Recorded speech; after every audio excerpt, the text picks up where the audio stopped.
I want to tell you about the most turbulent time in my life. There was a 3-month period where my world crumbled. The woman I was going to marry moved to Europe to pursue higher education. My father passed away from a sudden illness, and the imports company that I worked for got uprooted and moved southwest to Cairo. I had no choice but to take what little life I had and follow the company. I signed up with an agency to help me find a place to stay. I had to get something faster or risk losing my job. It wasn't all that bad though. By staying with the company when almost half the staff left, I had an increased seniority. I was reassigned to help with foreign contracts and overseeing customs agreements, meaning a lot of late-night phone calls and video conferences with people in distant countries. I was busy keeping my head above water. I tried to sleep as little as possible as my heart hurt whenever things got too quiet. I devoted myself to my work, hoping my intrusive thoughts would quiet down over time. Because if they didn't, well, that was hell on earth. I was lucky. There was an opening for an apartment on short notice. The rent was surprisingly cheap and it was a nice neighborhood. There was a notice about there being an adjoining shop downstairs, but it had limited opening hours, and the rent was cheaper to compensate. I looked over the floor plan and couldn't find anything to complain about. 2 rooms, a kitchen, a bathroom, and a storage closet. It was all that I needed. No one seemed to have anything bad to say about the owner either. Now, I could have signed up for a look at the apartment before I signed the lease, but I was afraid that I might lose my spot in the queue. It was a very attractive deal, both location-wise and rent-wise. To find a place like that on such short notice is almost unheard of. The agency that I had used was equally surprised. "Yeah, this never happens," one of them told me over the phone. "At the end of the day, it's up to you, but I can promise you that lightning won't strike twice." So yeah, I took it. The apartment building didn't really stand out. It was 3 stories tall with a smooth red exterior, white arched windows next to shaded balconies facing away from the sun, a little shop on the corner, and a set of ornate glass double doors leading to an entryway. There had been a couple of abandoned building sites on the way there, but this building was situated at the edge of a residential area, overlooking a pristine field of grass. It was beautiful. There was a bronze plaque hanging above the door. It was old by the looks of it. "I bring you respite in the house of rest." And that was a name that I had heard in passing. The building had an address like everything else, but the locals seemed to refer to it as the House of Rest. I liked the sound of it. The entry was lined with beautiful hand-carved hexagon ceramic tiles. The floor must have been cleaned recently. I could almost see my reflection in it.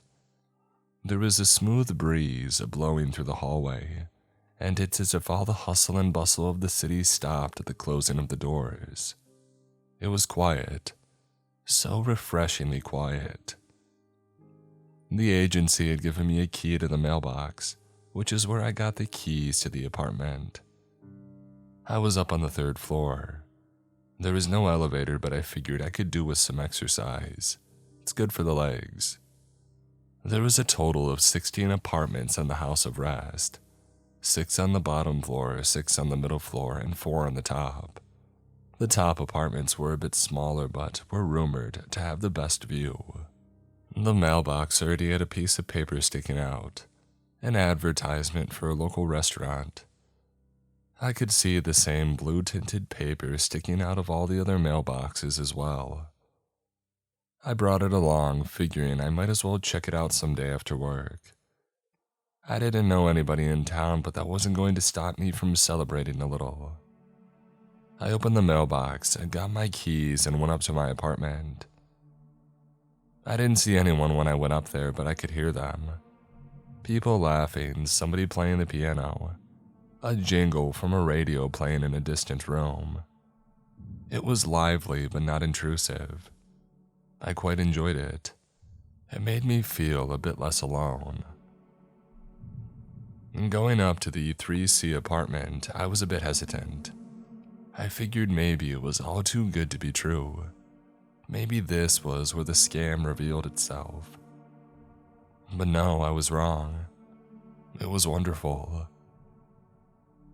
Bright open spaces with a view of the grassy field on one side and the bustling street on the other. An old-fashioned kitchen much like the one that I grew up in. The apartment was clean, well kept, and there was a perfect corner space for my at-home office. I couldn't have asked for a better place. I could breathe a sigh of relief. Things were finally going my way. It took me a couple of days to get things up and running. I got some new furniture and carpets. I explored the neighborhood and tried the restaurant from the flyer. They had an amazing hawashi. It was heaven. I could get most of my necessities from the corner shop. They were only open for a few hours every day, but the prices were low, and there was a discount for residents. The same old man tended the store every day. He must have been in his 70s, but he always had a smile on his face, and he was so used to handling money that he could hand out exact change without even looking at the bills. All in all, it was shaping up to be a great place to live. It really encompassed its namesake, the House of Rest. My mother was very traditional, and I was raised with certain practices. Now, I'm from a younger generation and a lot more flexible, but there are traditions and customs that I adhere to. For example, I attend a mosque for the Maghrib prayer, and I take some time out of my week to leave for the Jumu'ah. I couldn't look my mother in the eye if I didn't, but it's also a comfort that I've grown accustomed to. It's a part of me. The first Jumu'ah that I attended in that neighborhood surprised me. I saw no neighbors leave the House of Rest to attend, so I first thought that they might attend somewhere else. I asked one of the other attendants, but they weren't sure. They didn't know anyone who lived there except for the shopkeeper. People can have a lot of reasons not to attend, but that man had said something unusual, that he didn't know anyone who lived there. These were people from the neighborhood. How could no one know who lived there? Now, I was still settling into things, and about 2 weeks passed and I got into a comfortable routine. I had everything I needed and no one bothered me. I mean, sure, work was a hassle, but with the low rent I was paying, I could work less hours if I wanted to and still make it through the month with a bit to save. As the company was restructuring and hiring new people, I got some unexpected time off. This could have been a blessing, but it really wasn't. I had to stop myself from looking up what was going on in the life of the woman that I had lost. There were images and videos of her laughing, making friends, learning a new language. It was devastating. Not only because I missed her, but because it made me question my choices. I lay awake at night wondering if I should have dropped everything and gone with her. But instead of dwelling on it, I tried to make the best of what I had. And in that space of thought, my mind kept wandering back to the curious fact of my neighbors. How come no one knew them? And why had I never seen them? I would hear them sometimes. I could hear them talking, laughing, cooking. They were there, but behind closed doors. But they were there, I was sure of it. I could hear individual conversations if I listened closely, but I didn't want to be rude. At night, walking around outside, I could see light shining from their windows. I could hear them walking around if I listened at their doors, but I couldn't find any names or phone numbers. Their mailboxes just had written addresses. There was no way to tell who lived there. But coming home from the shop on the corner, I noticed something curious. I had lived at the House of Rest for 4 weeks by then, and walking past the mailboxes, I noticed something blue sticking out. The same flyer for the restaurant that I had received on that very first day was still there in every mailbox but mine. No one had gone outside to check their mail for weeks.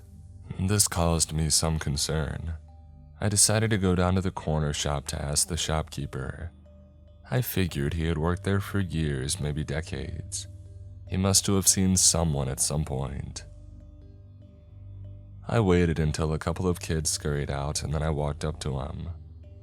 A small TV kept running in the corner, but he didn't pay any attention to it. His eyes were all on me with an inviting smile. "Excuse me," I said. "Do you know any people in this building?" He looked at me with that same smile but said nothing. "Excuse me," I repeated. "Do you know them? Anyone?" He laughed a little and offered me a cigarette. I took it. "You don't speak?" I asked. "A little," he said. "Very little." He had this raspy old voice and he pointed to his throat. I didn't press him about it, and instead, I went outside with him to enjoy my smoke. This man's beard was as ashen as a cigarette, but it fit him somehow.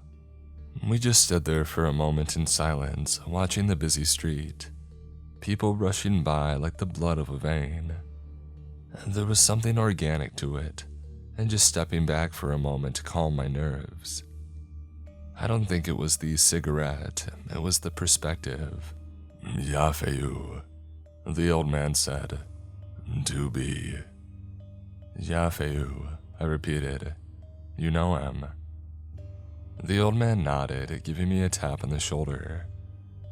As he went back inside, he looked back at me a final time. "Good man." Now, I didn't want to just barge in on Yafu, but I figured I would keep an eye out.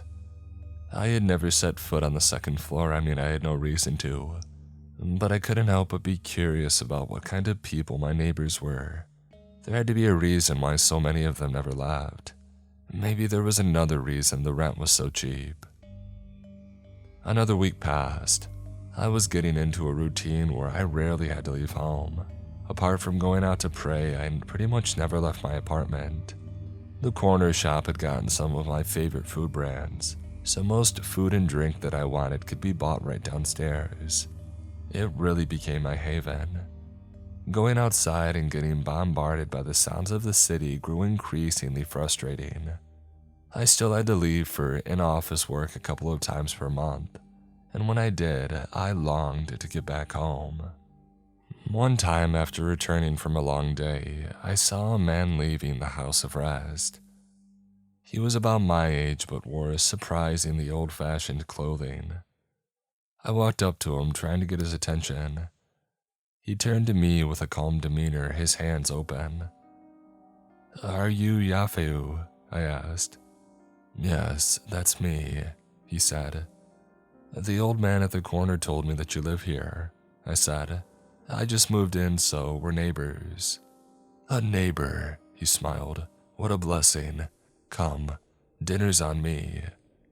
There was no way to say no. I could tell that he wouldn't accept it.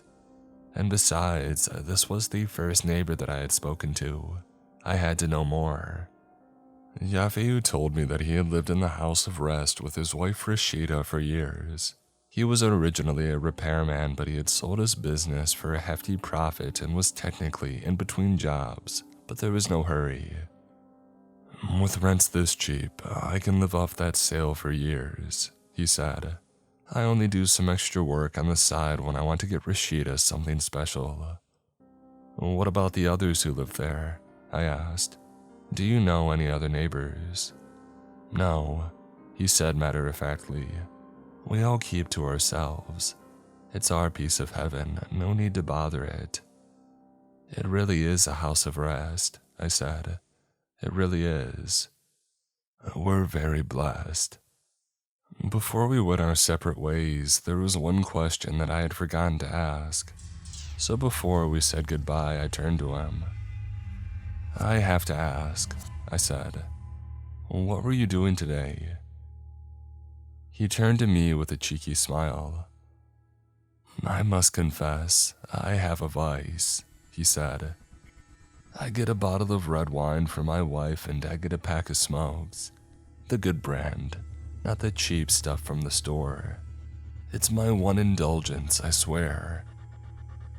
So that's it. A bottle and some cigarettes. Oh, don't underestimate the little things. They are the best and the worst things in life. There wasn't much to say about that. He had a bottle he had brought along, a fancy brand that he had gotten from downtown. As Yafu turned to leave, he looked back a final time and waved. If you smoke indoors, sit at the open window, he said. You can't smoke inside, but they don't check the open windows. As he wandered off, I assumed he was talking about the owners. But that was another thing. I had never met them either. But what did he mean by them checking the windows? Who did? And when? In the late hours of the night when I was working at my office desk, I would think about that. What did Yafu mean? Was it just a friendly reminder to keep the apartment in good shape? Or was it something more literal? I couldn't tell. Were the owners that strict? I tried to go and talk to him a couple of times, but he never opened the door. I figured he was busy or out doing something, but without a clear answer, my mind was left wandering. So, in a sudden lapse of judgment, I decided to challenge this thought head on. So one night, I stood by my closed window and lit a cigarette. Now, I can't say for sure what I was expecting. I don't think I was expecting anything at all, really. Maybe someone would ask me to put it out. But no, nothing happened. I was a bit disappointed, really. But as I turned to flick the ash off, I noticed something. The soothing breeze had turned into an icy sting. The flavored smoke in my mouth turned sour. There was this warmth on my shoulder, as if somebody was looking at my neck. I could feel my heart skip a beat, as if something was judging me from afar. Like I was about to get scolded, like a frightened child. I stepped away from the window, hastily putting away the rest of my cigarettes. Imagination or not, I couldn't explain that sense of unease. As if breaking the rules wasn't just something frowned upon, but a fundamental wrong. And then footsteps. It was loud and fast coming down the hall. The other tenants had been sleeping for hours, and yet they somehow seemed even more quiet. The footsteps stopped outside my door. I didn't dare to move. Something in the door cracked as a great weight pushed against it, making the hinges creak. I took a few steps forward, waving my hands as if to clear the air. "I'm sorry," I called out. "I'm sorry, it won't happen again. I'm throwing them out, I'm sorry." The creaking stopped. I just stood there watching and waiting for the footsteps to continue. And then the hinges creaked again as the weight pushed off the door, and someone retreated back into the building. I couldn't unlearn this. There was someone in that apartment building watching me. While the house of rest was an amazing place to live, I couldn't stay with that kind of pressure hanging over my head. I reached out to the agency about getting a new place, but they warned me that it could be a matter of months. So for now, I had to keep my head down and hope for the best. After that night, I would notice little details about the building. For example, there were drag marks on the tiles of the top floor by the stairs leading to the roof, as if someone had pulled something heavy. The locks on the mailboxes were all a bit frayed, which didn't make any sense to me. There were still these blue papers sticking out of them. If somebody checked these mailboxes so frequently that the lock was getting janky, why didn't they remove the flyers? And finally, there was the basement. It's not uncommon to lock the basement of an apartment building to keep nosy tenants from messing with things they shouldn't. but there was a drainage slit in the floor, as if ready to clean up large amounts of liquid with a spray hose. So while my life continued, it did so with a tinge of doubt. I was anxious. I still kept to my schedule of working at night and attending prayer, but I wasn't feeling that same sense of calm anymore. I was anxious about going home. I didn't know what to expect. I decided that I ought to try talking to my neighbors again, for real this time. I needed answers, and if I couldn't get them, I would leave that place come hell or high water. So after prayer, I went home with the intent to go door to door, and so I did, floor by floor. I could hear them, different voices doing different things, talking, eating, listening to music. But as soon as I knocked, they went quiet. No one came to open the door, not even Yafu. I wanted to go back to my place and close my eyes to the whole thing, but I couldn't. I couldn't pretend like there was nothing going on. And so I checked the floors again for something drastic. And I found it on the top floor of the building. A fire alarm. I pulled it. I had to get people out of those apartments, and I had to know what was going on. I was a bad neighbor, but if this continued, I wouldn't be a neighbor at all. But the alarm did nothing. It was disconnected. So while this building was in pretty good shape, it was old-fashioned. It had a sort of grimy PA system in place, with speakers lining the hallways. Looking around on the bottom floor, I found a white side door leading to a supply closet, with the PA system controls. I couldn't help but notice how well used the cleaning supplies were. There was even a garden hose for spraying away liquid of some kind. I turned on the PA system and I heard it crackle to life. It was old but functional, if barely.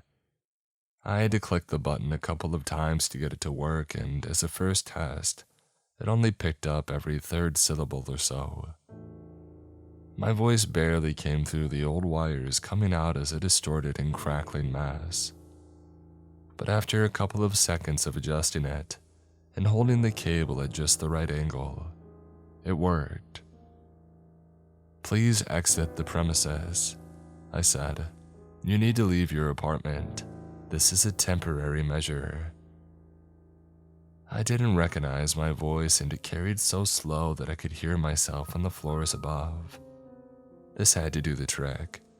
If this didn't work, nothing would. I hurried up to the second floor.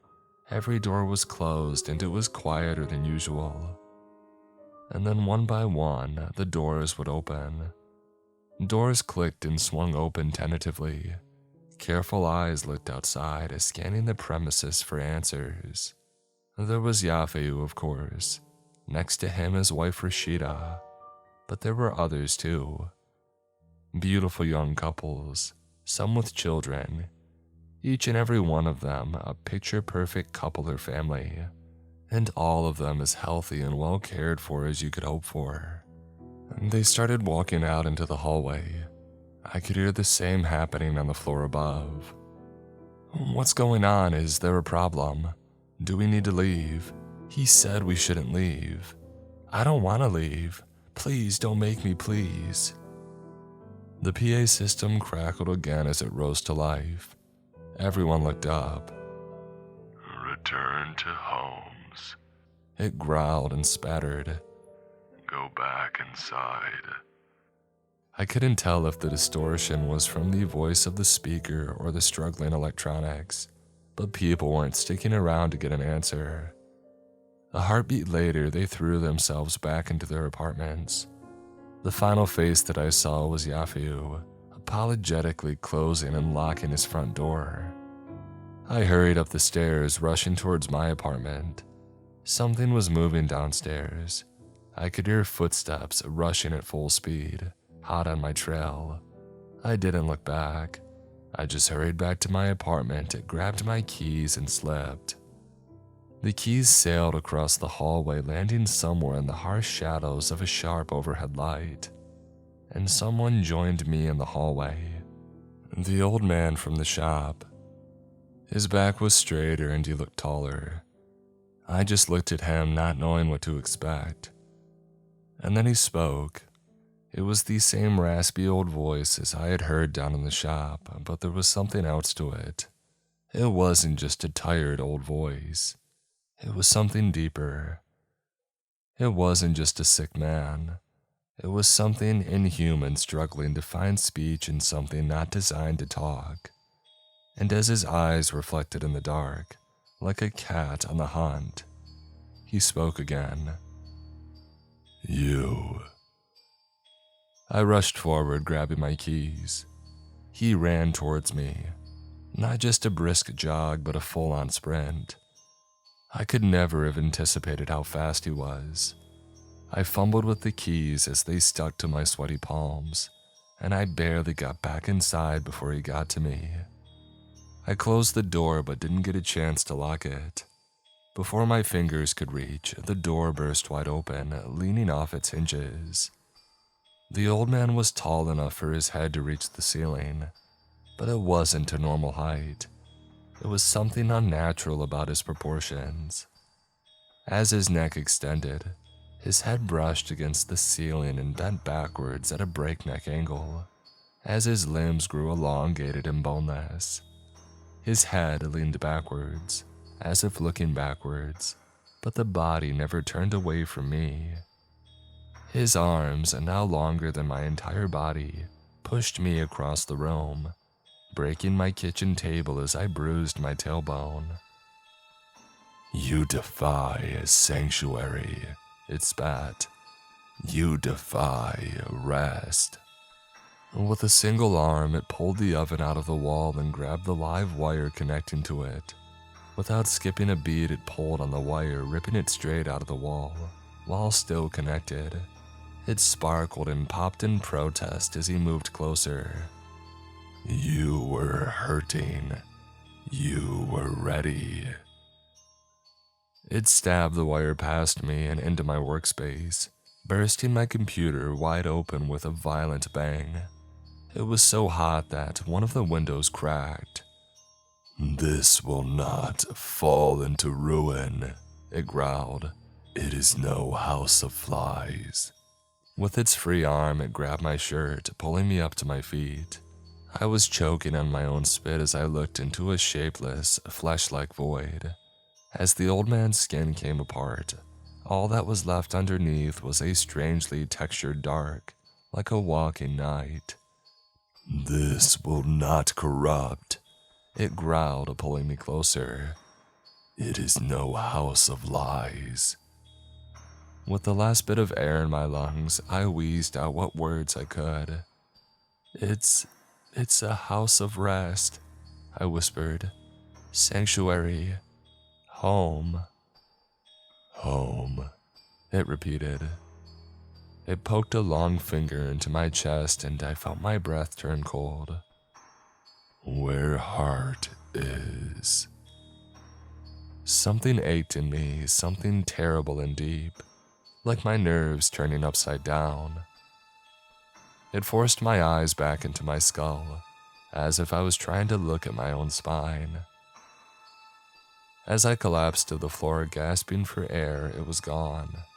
Thundering footsteps, it disappeared down the hall, leaving me with a pounding bruise on my chest.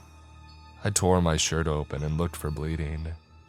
There was a massive bruise that reminded me of a sunflower right over my chest, with a thumbprint in the middle. And by morning, that bruise would have turned a sickly blue. Minutes later, I got back on my feet. I stumbled into the hall and down the stairs. I almost tripped on my own feet. But by the time that I got to the bottom floor, that bruise was burning me. And with every step I took closer to that front door, it burned even more. I could feel my pulse skipping a beat and changing pace. There was a twist in my stomach as my lungs contracted, spilling out a mouthful of blood on the pristine floor. I could challenge it and press further, but I would die, and so I didn't. Turning to go back upstairs, I would see the old man staring at me from the basement door, observing me, not saying a word, just clutching a garden hose to clean up the blood from his precious floor. The next morning, the old man came to my apartment. He fixed the walls, the door, everything. He brought along some groceries and a brand new work laptop, the same kind they used at the office. I had no idea where he got it from or how he knew where to get one. He had the oven hooked up by dinner time. I noticed how he never once reacted to hearing the call to prayer. He didn't even look at me twice when I brought out my prayer mat. He just kept working. I didn't know what to do. I could ask someone for help, but I was afraid of what would happen if I left. There was something inside me that didn't want to leave, and I had never heard of anything like it before. But then again, even if I left, where would I go? What would I do? I could see why everybody stayed inside. It was easy. The old man would come up with groceries and he would get you anything you asked for. A new computer, a phone, fresh fruit. Anything you might need to keep yourself calm and controlled. So for about a week, I stayed in the house of rest. I didn't leave for the Maghrib as I used to. I didn't leave for the Jumu'ah. I didn't have any hawashi at the restaurant down the street. I stayed inside praying for guidance. It was the most gilded cage you can imagine. It was so simple to let yourself be trapped. All you had to do was accept that this was as good as it would get. But I couldn't accept it, I just couldn't. That place may have been perfect, but I wasn't. Every day I would roam the halls and I would walk up and down looking for answers. And every time those footsteps came back, I would hurry back inside like nothing had happened. I wouldn't tempt fate, and I wouldn't attempt to leave. I would play by the rules. Which made me think of Yafu. I managed to catch him leaving his apartment once. He looked displeased to see me as he leaned back against this front door. You made him mad. Bad idea. But you can leave, I said.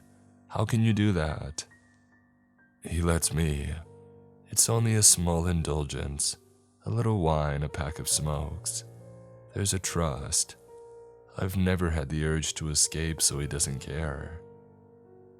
And you're accepting this, I scoffed. You want this. I have everything I need, he smiled. I'm sheltered, I'm in love, my belly is full. This is the answer to my prayers. Isn't it yours too? I thought about it. In many ways, yes. If I stopped working altogether, the old man would still let me stay. I was sure of it. I would still have food on my table. Hell, I would probably have shows to stream on my laptop. And judging by the other people who live there, he would keep me happy and healthy for as long as he could. Maybe he could even keep me young like the others, as time passed. But there were things he couldn't heal, and there were things that I didn't want to surrender. Not yet. I can't stay, I admitted. I will die. Yafu looked me up and down. There was something resolute in his expression and understanding. Perhaps in the way we were different could he see my pain. He walked up to me, handing me one of the fancy cigarettes from his pack. Then remember what I said when you smoke, he whispered. Open the window. He doesn't check an open window. I'm not interested in. No, my friend, listen, he repeated. He doesn't check the open window. That night, I opened the window and lit my cigarette. I took in the bustling sounds of the city and leaned out. It was a long drop from the third floor. My heart was pounding, but not like it had when I had tried to leave on the first floor. Yafu was a genius. This thing didn't expect me to climb out of a window. Maybe it was so rigid in its rules and regulations that it couldn't fathom the window being used as an exit. It couldn't imagine what it would be like to break rules. Using a bedsheet, I leaned out. I was having second thoughts. My heart was pounding, but I couldn't tell why. Was I dying or just deathly nervous? I felt around with the sole of my left foot, trying to find a grip. But no, the exterior was a smooth red. There was nothing to grab. Instead, I settled on dangling out the window, clinging to that bedsheet for dear life. At some point, my hand slipped. I fell and smacked the corner of an arched window, sending me into a roll. I hit the ground at an angle, bruising 2 ribs and knocking my shoulder out of its socket. But I was alive, screaming, but alive. I could hear the crackling of the PA system from the house as a furious scream curled over the airways. I could see the lights of my apartment go on and off. I heard glass and wood break as something tore through it. People were gathering on the street, thinking that there had been a brawl, that I had been thrown out of a window. Someone was filming, another was calling for help. As they carried me away, I saw the shadow of an old man linger in the open window, and on the floor below was Yafu, raising a lit cigarette at me. Other tenants joined him from their own windows, looking out at me with pity, shaking their heads and shedding a few tears. They weren't angry, they were mourning. And in a flurry of emergency services, pain, and raised voices, the house of rest disappeared from my sight. I haven't been back since. I never knew who to talk to. Everyone who I thought would listen had nothing to say. I learned quickly after talking to my family that my story sounds mad. I've tried to soften it, to say that the landlord was abusive, but they couldn't make sense of it. Well, then why did you stay so long? They would ask. And wasn't he just an old man? You have to look at it for what it really is. You have to hear and believe the full story. That's why I wanted to talk to you here, one of the few places where I think a voice can be really heard. But I'm not going back, and I never will.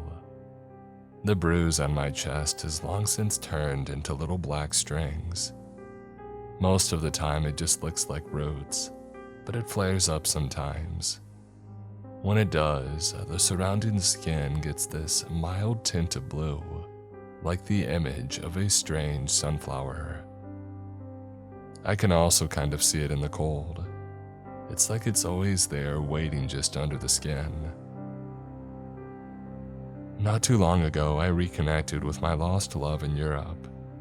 I think she might have been what kept me from being complacent in the house of rest, and I'm so grateful for it. Without her, I wouldn't have seen the cage for what it was. She says she misses me too, and in a couple of weeks, I'll be going abroad to be with her again. But I wanted to share this story before I go. I wanted to talk openly about this one last time and then never again. Because even now, I can't help but think that I might have made a mistake. That I might have turned away something that could have been perfect. That if I had only stuck to the rules and kept my head down, maybe everything would have worked out. But then I get that ache in my chest and I can't tell what it is. It might be the threat of something vast and inhuman claiming me as its own, or it might be a heart that I willingly give. Either way, I know that I will never return to the house of rest. Not as I am, nor as I will be.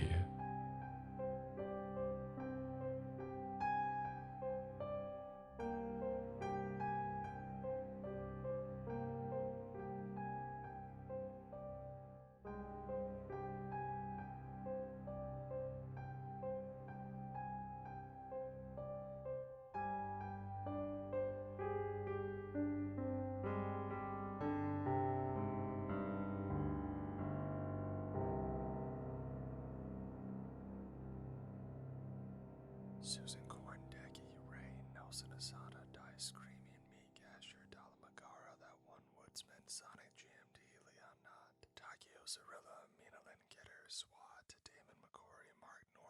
yours truly, Dino. Luna's TV, Wayward Son, Deus Ex Nihilo, Big Country Allen, Pamela Shockley, Sleepy Shroomy, Caleb Windsor, Kathy McGuire, Paige Martin, Richard Friends, Shrimpo the Shrimp, MP Massacre 91, Jacob Bartlett, Miss Eldridge, Casey Long, Justin Fotenauer, Role, Sanjay Anthem, Lone Wolf Sam, Michelle